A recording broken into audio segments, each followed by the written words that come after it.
What's up, Okay. everybody? This is Larry with Yunique Medical, and I'm here with the amazing Dr. Amber. She's a naturopathic physician out of California, and she definitely has the most badass hair I have ever seen. So, thank you, Dr. Amber, for talking with me today. Absolutely. I'm glad that we finally connected to talk about peptides, mitochondria. I know I'm super excited. We've been kind of back and forth on Instagram and social, and we know some mutual people. So I'm excited to jump this off. So we're definitely going to talk about mitochondria, and I think we'll get into some peptides for sure. So a lot of people watching this, we're passionate about mitochondria and peptides, but other people may not even know what the heck mitochondria are. So maybe I think, the best place to start is just there. What are mitochondria and what the heck do they do in our bodies? Like, why should we even care? So mitochondria are that part of the cell that really, generates energy Mhm. for our brain function, for our muscles to be powered. And, you know, they're really the life force of the cell. There's some theories behind how mitochondria are really what we talk about in Chinese medicine as the qi, so creating energy. Mhm. And this happens while we're sleeping as well as when we're awake. It happens 24/7. So the molecule that the mitochondria in the body produce is ATP, so adenosine triphosphate. And there's so many nutrients that are essential for the mitochondria to constantly be outputting that energy so that we are fueled throughout the day. And we know that every cell in the body has about 1,000 to 2,500 mitochondria, whereas the brain and the muscle cells have way more mitochondria than any other tissue in the body. So oftentimes when we start to see a decline in mitochondrial function, we'll see it first show up in the brain or in the muscle tissue. And so thinking about mitochondrial function as a preventative way for some of these so many of these chronic diseases, cardiovascular disease, neurodegenerative conditions, thinking about autism and how the brain really needs that fuel. So we can talk more about that, but really mitochondria, the essence is they are how we generate energy in the cell to do all of the functions on a daily basis. Yeah, so they're like the little engines that could, is what I tell everybody. I The like little engine part of it that keeps this body ramped up. Because I would have to say, in my client base, the number one complaint, hands down, is fatigue. Just fatigue in general. I see it all the time, and it's even one of my complaints is tired. We're high level professionals, and we get tired a lot. So that's definitely the number one complaint. So what are some reasons why mitochondrial will lose some of its function or not be quite as optimal? So what does that, look like in terms of, maybe a little molecular biology, and then just overall, what would somebody feel? How would they even know, like, my mitochondria may totally suck right now and they don't even know? Yeah. So what we're exposed to every single day is this term we use in medicine called oxidative stress. Mhm. And so that can be anything that we encounter in our environment. That can be emotional stress. That could be stress from digesting foods that don't agree with us. That could be, coming in contact with contaminated water, heavy metals, a number of things, as well as too much sun, so many things that are essentially the bucket overflows in what we're able to handle. And so, and we have protective nutrients like glutathione, some of these antioxidants to combat the oxidation that's happening. And so what can happen with mitochondria is that they can no longer prevent the oxidative stress. And it's interesting because our cells every single day, they actually make cellular waste, metabolic waste. Mhm. And mitochondria produce their own, what we call ROS, or reactive oxygen species. So not only do we have to combat that our body makes, but we have to combat everything from the environment as well. And so that's where we really get the bucket overflowing, and we don't have enough protective forces like glutathione and some of these master antioxidants. We can also talk about why or what you might experience when your mitochondria are not working optimally. And some of the things that come to mind, number one is fatigue, changes in memory, brain fog is a really common one, just not being able to focus. Think about, you know, how many students are on Adderall or ADHD medication because of inability to focus. And maybe there's a link there between mitochondrial function and brain function. Absolutely. Yeah. But fatigue is a huge one that I hear in my practice as well from women. Yeah, you know, all of us, definitely. So to kind of circle back, mitochondria, part of the cell, the little engines, they produce, they get kind of damaged by, you know, reactive oxygen species or reactive nitrogen species, so ROS and RNS. Yeah. And then if they break them down enough, there can be some genomic issues as well, and some genomic damage to where now your body's just constantly repeating that same bad thing per se, and then have more symptoms. So let's dive in a little bit more into mitochondrial dysfunction and its symptoms, because as you're going over them, I think it's going to resonate with a lot of people, and they're going to be like, oh my God, that's exactly what I have. So we do know it from the regular, you know, literature that, you know, it's the muscle weakness and fatigue, I think is where, you know, most of the data is coming from. And then I see it the same way you do. It's mental fatigue, physical fatigue, the brain fog, the inability to work out as much or as hard.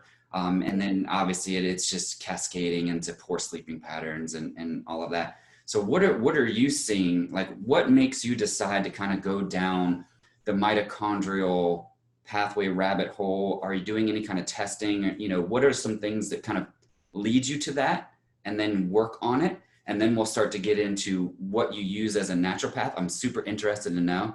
You know, I'm a peptide nerd, so I kind of stay in my lane there, and I do leverage some nutrients. I would love to hear what you do.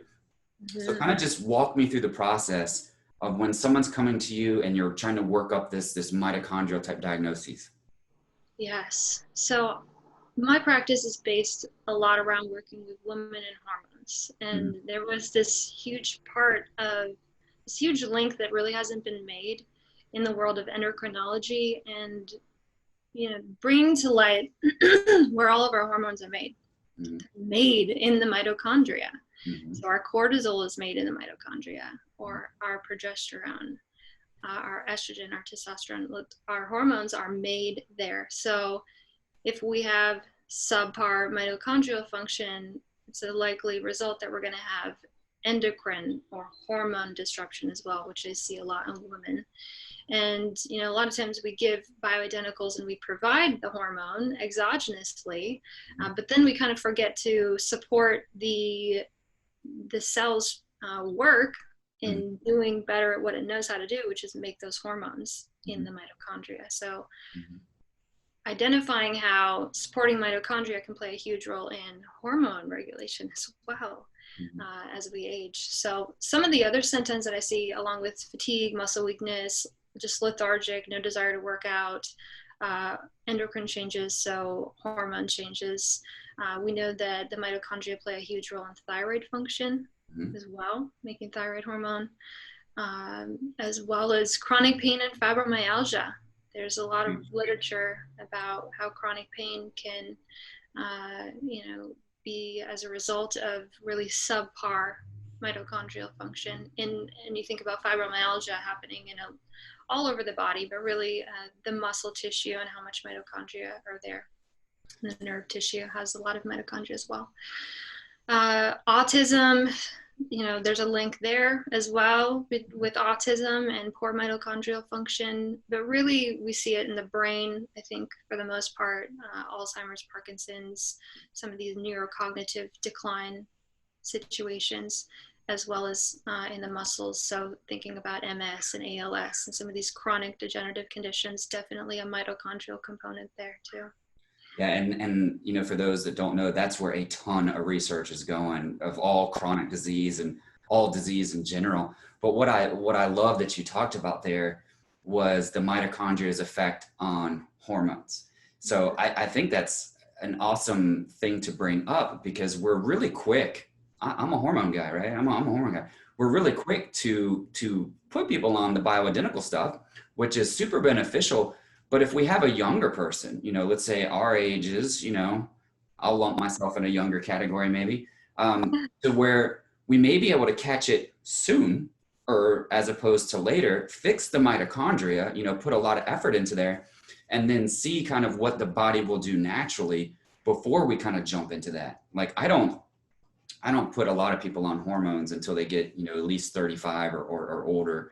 I'm definitely not treating, young guys, wanting tests, or women, who are super young, where I'm like, God, you're 25. We got to optimize something else. You shouldn't be hormonal all the time. And I like that you brought up the thyroid, because I think too many people are quick to just slap thyroid medication on somebody before they've looked at the oxidative stress, the inflammation, the immune dysfunction. So I'm really, really, glad that you brought that up. That's an awesome point that I don't think enough people talk about. Yeah, the other really interesting piece in the current times that nobody's really been talking about in regards to mitochondria is how they play a role in the antiviral response. Mm-hmm. So there's a lot of functions. As you can see, all the things that we're talking about, we keep, mitochondria impact everything: hormones, thyroid, immunity.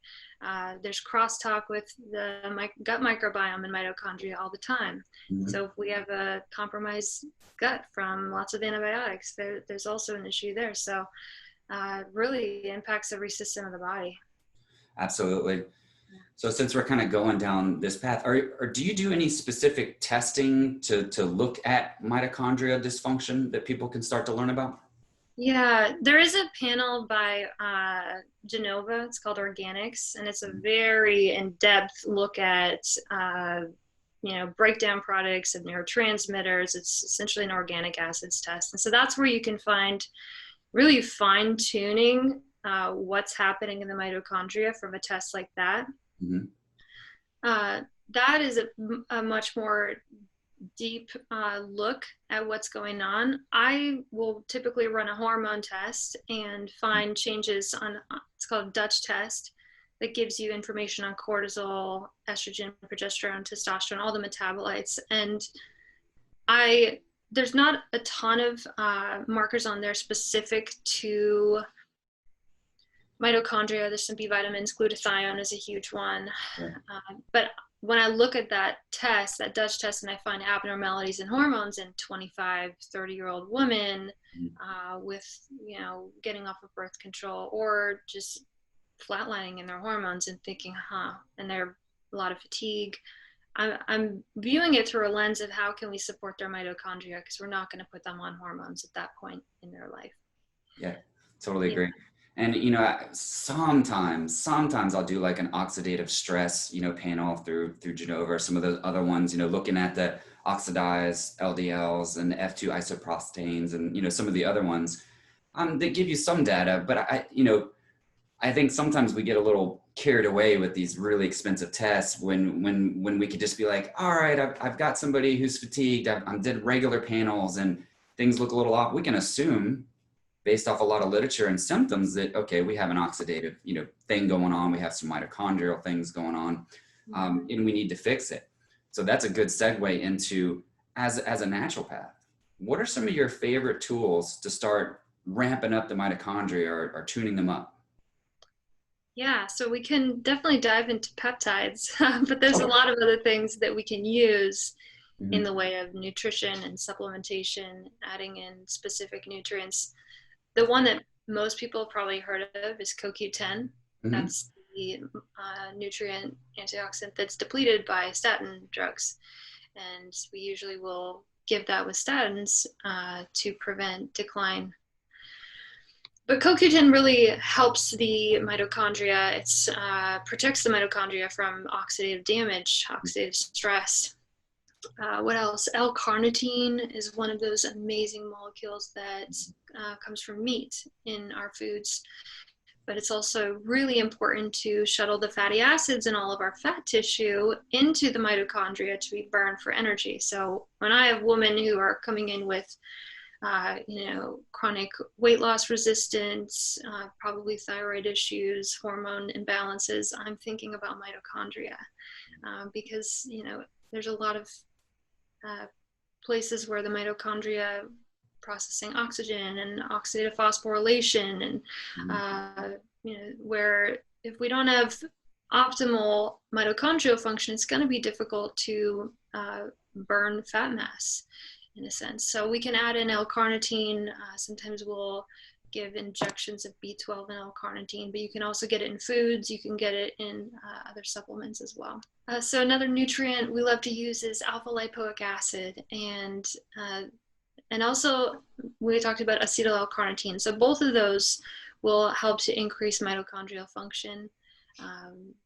So I love using both of those, and then thinking about polyphenols like resveratrol that, we'd have to drink 50 bottles of wine to get the therapeutic amount. So we're never going to recommend that. Yeah, but that sounds fun. Sounds fun. Yeah. But, yeah.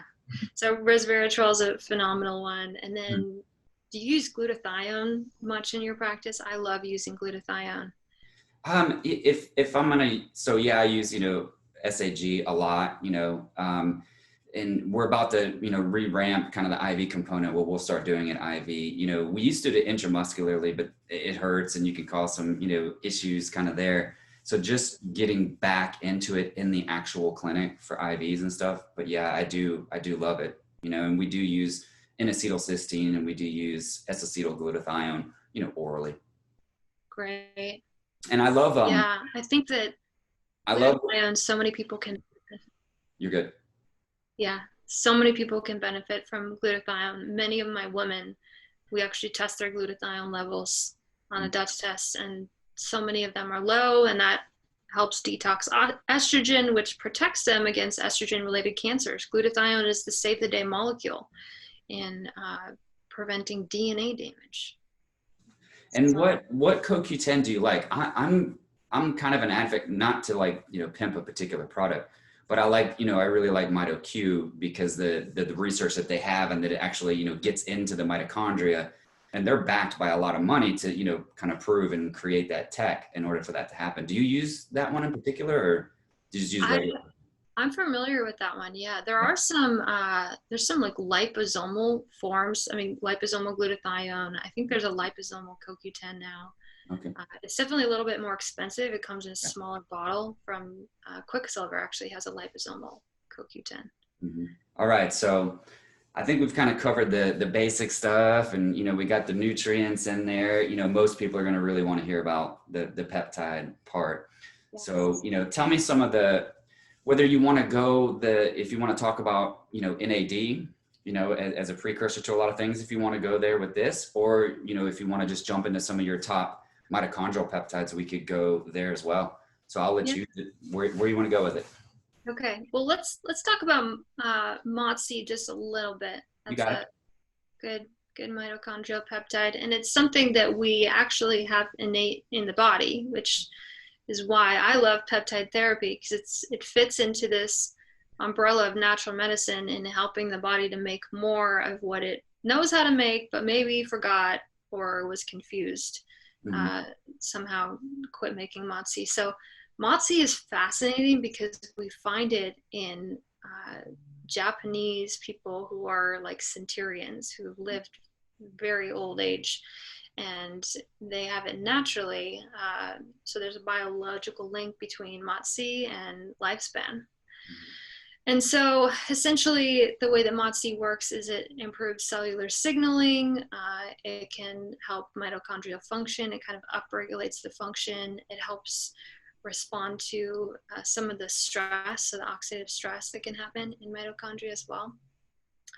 And then the other amazing thing is it can help with insulin sensitivity, which is huge for so many of our clients. So many of my women have poor blood sugar regulation, sleep issues, setting them up for, insulin resistance. And so supporting them with a signaling molecule, a peptide, MOTS, can really help support mitochondrial function, support, hormone production, thyroid hormones, everything that is a result of mitochondria. Yeah, Yeah. they coin it like an exercise mimetic peptide, because under stress it translocates to the nucleus, and kind of works its magic, upregulating the NAD.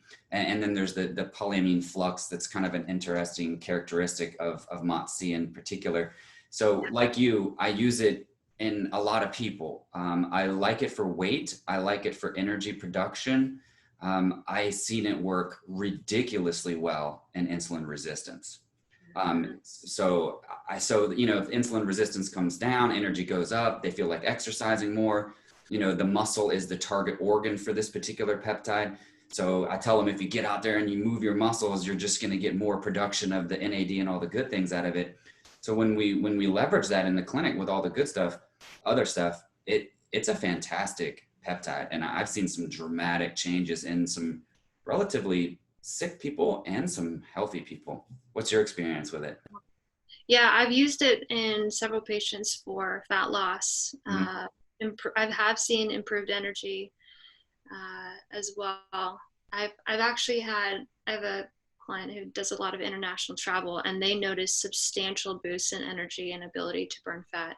Probably, mitochondria is a big dysregulation piece when you're flying across continents all the time. So yeah, I've seen it be really supportive. But the insulin resistance piece, we used to have a lot of peptides that we could use for that. So MOTS-c is a phenomenal alternative, I think.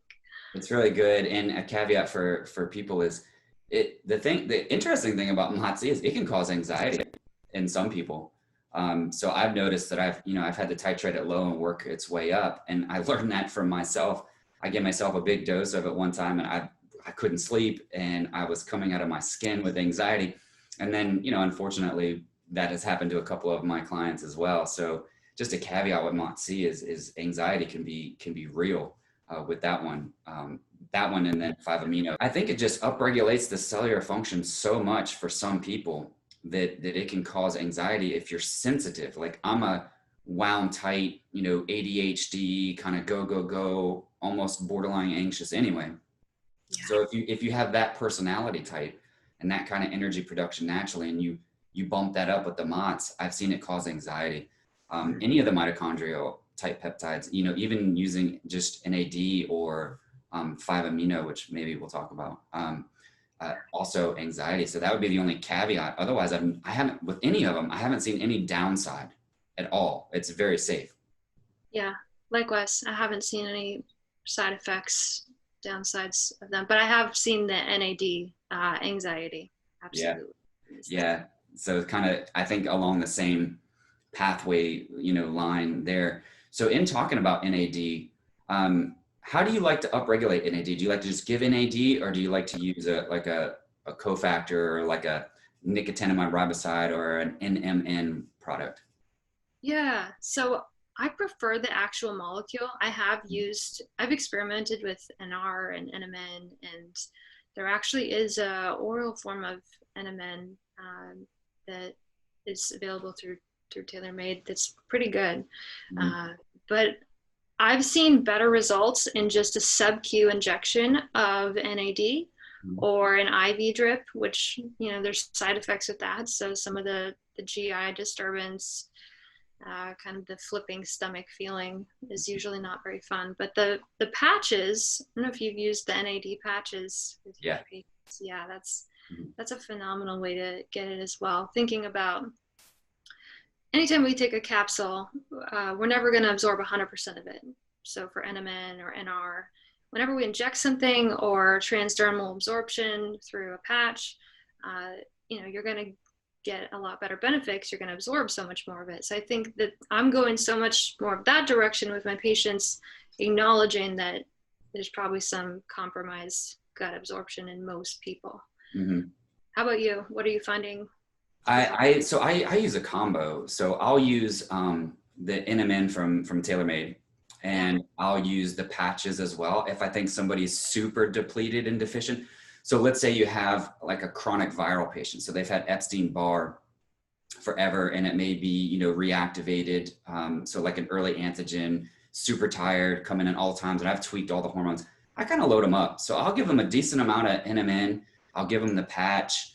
I'll probably give them some ketone esters. And then sometimes if I can get it, I'll also use 5-amino-1-MQ. So, you're upregulating one side, preventing the blockage of the other. And when you do that with those really sick people where they are just NAD depleted, mitochondria just dysfunctional, it's kind of a game changer for them, for sure. So that's how I use it.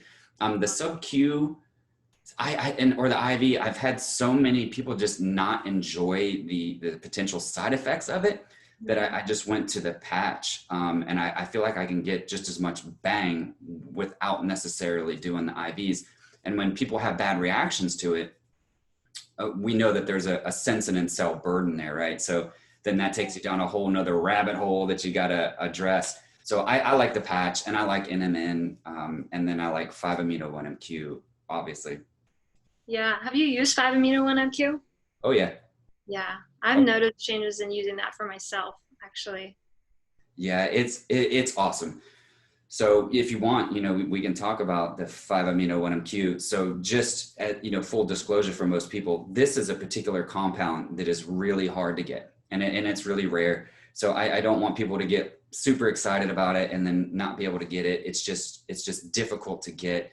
And we're in a world where everybody's trying to regulate what Dr. and Amber and I do for a living, because we actually want to help people, and they kind of put some restrictions on it. But if you want to jump in and talk about 5-amino-1-MQ, how it works and what it did for you and your clients, and then I'll kind of give some feedback on how I use it and some examples. Yeah. So we like to use this again to boost mitochondrial function, and I use it for weight loss, improving cellular energy.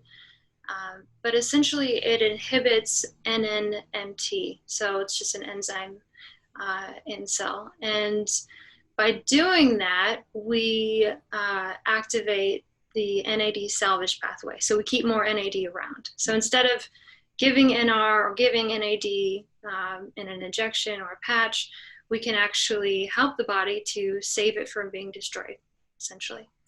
And so that's how 5-amino-1-MQ works. And I have noticed benefits for myself. I actually took it during the 4-day, 12-hour peptide training in Palos Verdes here, and I had phenomenal energy. That's the first day that I started it. It was, a lot of training, brain function, Sure. back-to-back sessions, and yeah, I was sharp from 8 a.m. until 8 at night, it felt like.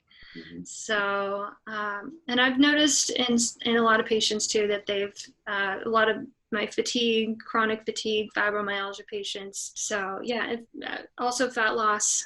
I've seen benefits similar to Motzi, but Motzi is the injection, and 5-amino-1-MQ is actually a capsule. So it can be, for people who are needle phobic, it can be a good option there. Yeah, and so I'm with you on the 5-amino experience. I take it, I have a secret stash of it that I keep for myself, because when I take it, I feel amazing energetically.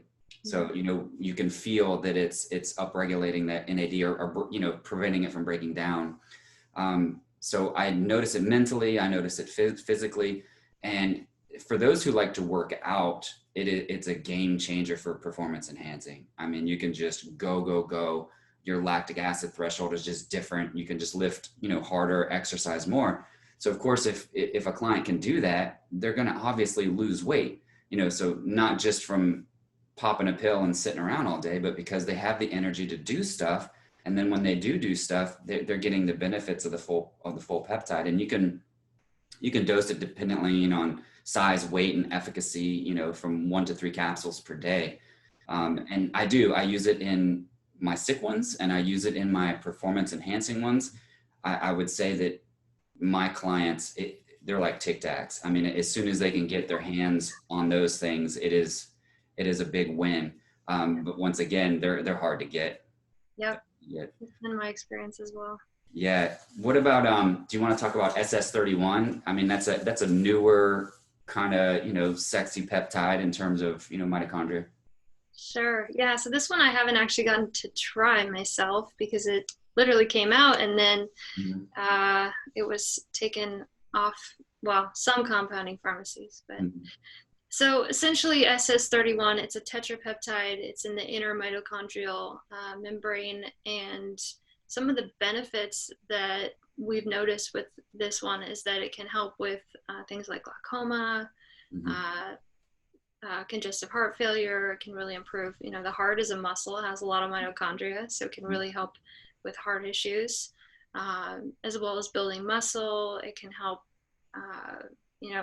so many parts of the body. But thinking about how the mitochondria actually produce their own ROS, or reactive oxygen species, SS31 is protective there, in helping protect the mitochondria from Right. damaging the DNA. So that's really where I've used it a lot for heart conditions. But it essentially just upregulates mitochondrial function, protects from damage.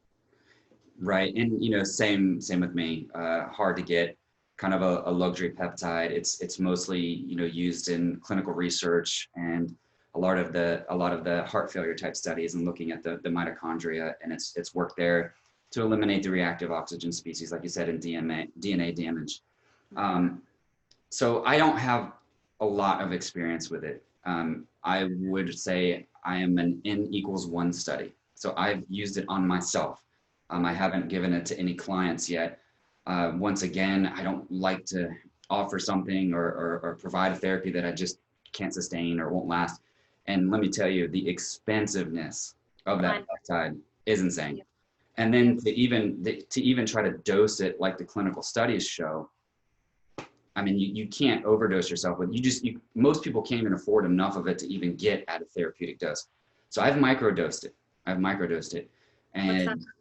And so small dose, What's your experience been like microdosing it? So, you wonder, like, what is placebo versus what is real. So I would say it's kind of on par with what a 5-amino makes you feel, from an energetic, from a brain fog, from a performance enhancement standpoint. I love it. So I like to do it right before I'm going to go work out, or right before I have to do something like this, so kicks the brain into high gear for me. So I do like it. The jury is definitely out with, trying to get more people on it and get better understandings and where we can use it, and try to get it at a price point where it's not ridiculous, so we can use, therapeutic doses of it. So, I would say from a peptide perspective, the mitochondria specific peptides are going to be hard to get and continue to be hard to get. So the 5-amino 1-MQs, which is actually a small molecule, hard to get. MOTC is kind of hard to get. SS31, super hard to get. So one that we can use or leverage in terms of mitochondrial health that's easy to get, also FDA approved, so not hard for us to get, would be Sermorelin, which is a GHRH. So I do like that. Do you want to? So we all love, in our world, we love the CJC1295 ipamorelin combinations, right? But I kind of want to just talk about how the GHRHs and RPs work, not only from a cellular homeostasis component, but how it will work for the mitochondria as well. Yeah, I'm trying to recall everything that we learned about this. Maybe you can give more information, but Sure. my understanding of how it works is that we have growth hormone receptors all over the body, and so we can give certain signals to the pituitary to either secrete more growth hormone or to release it out into the body. And so we have the GHRH and the GHRP, which, in combination, can be way more effective together. So that's the CJC and the ipamorelin.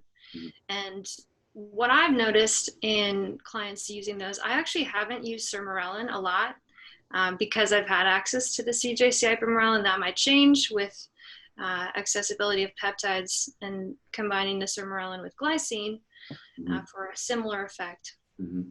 But in my experience, Sermorelin is more of a iPhone 7, whereas the CJC ipamorelin are more like an iPhone 10 or 11 in terms of novel and the effects that I've seen. But because we have growth hormone receptors all over the body and we signal the pituitary to produce more of that growth hormone, then release it, we can, we can impact muscle tissue and the ability to build lean mass. We can impact bone tissue, thinking about as we age, how we go osteoporotic and lose muscle mass as well. And that's our life force as we age. So yeah, just supporting those healthy tissues. Also, cognitive boosts I've seen in law students, med students who are taking some of these where they notice a change in brain function as well. Energy levels improve, deep sleep, hormone regulation happens during deep sleep. So that's where I've seen it to be the most beneficial, but I actually haven't used Sermorelin a lot. I used the other two. Yeah, so I'm the same, I talk a lot. I would say the majority of my clients are on a GH, RH of some sort and an RP, and there's multiple kinds historically that we could get, the Sermorelin, Ipamorelin combination, CJC1295 with Ipamorelin. And then every once in a while we can get some Tesamorelin, which is very, very studied, very strong. And most of those products have different half-lives on the actual pituitary to get the growth hormone pulse. So that's why most people like the CJC1295 Ipamorelin combination. And you can multi-dose some of those products to get different elevations in growth hormone, throughout the day, depending on, what you want to do. But specifically, it works on mitochondria because it does upregulate beta oxidation of fat. So it tells the body to use fat as the substrate, which is ultimately going to increase NAD and the SIRT1 gene, PPAR gamma, which is specific to the mitochondria in general, in terms of biogenesis. So telling the mitochondria to proliferate in the muscle tissue. So we use the muscles, we have more mitochondria, we have more energy, game changers. So that's when subjectively, I'll see sleep better, energy better, workouts better, body composition changes, which body comp is all pretty much anybody wants to hear. That and more energy. If you can tell them it's going to burn fat and give you energy, everybody wants that. Yeah, so I'll rattle off some of the molecular biology just so, I don't know, I'm a dork when it comes to that. And then people just look at me like, hey, dude, help me with the weight loss and the energy. And I'm like, okay. So I lose people when we talk about that. So, in terms of kind of like just summing it up and, making it simple, what are some thoughts on mitochondria in general to the public and what they should be aware for, what they should do, kind of what's something that we can give them in this that they can take home and kind of act on now? Yeah, that's a great ending piece. So there's so much information out there about how things that are free in our environment, like light, like cold, cold temperatures, how that impacts mitochondrial biogenesis, how sleep is when we have mitophagy, so we're breaking down tissue. There are so many things that are free to do. We don't have to go to peptides or NAD. We can boost mitochondria in your daily life. So that might look like some people will have a cold plunge tub or take a cold bath, or even just end your shower in cold. That is enough to wake up the mitochondria to cause a little bit of stress, but not too much to overwhelm, so that hormesis. So getting cold in your life in some way, shape, or form. Getting light, so light into the pupils in the morning, or getting a red light at home. I have a red light right behind me there that'll turn on. And the red light is amazing for activating mitochondria. There's been research to show that it does help with mitochondrial function, even 15 minutes a day. I've also seen red light help with testosterone in men. Really? Oddly enough, yeah. So, and probably because it's helping wake up, the Leydig cell function, increasing hormone production through potentially helping mitochondria to work better. I don't know, just a theory. But so red light, and then getting that deep sleep. So the peptides can help with that, but there's so many other things, looking at reducing blue light exposure. Computer screens or phones have that blue light. So protecting against blue light at night, getting that Flux app, getting the blue light blockers to, really keep your melatonin levels high at night so you can get to sleep. Melatonin is an amazing antioxidant, protects the mitochondria. So those are all free, really. Yeah. And can support in a lifestyle way to boost mitochondrial function. Yeah, that I'm glad we went here with it, because a lot of people think, oh heck, I can't afford, to see somebody like us, or I can't afford to, do these fancy peptides or find anybody do it. But people don't realize the basic stuff.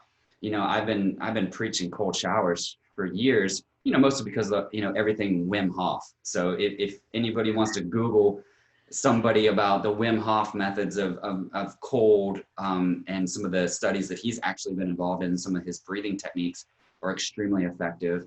And I love that you brought up red light, because I tell everybody as often as they can, to get outside.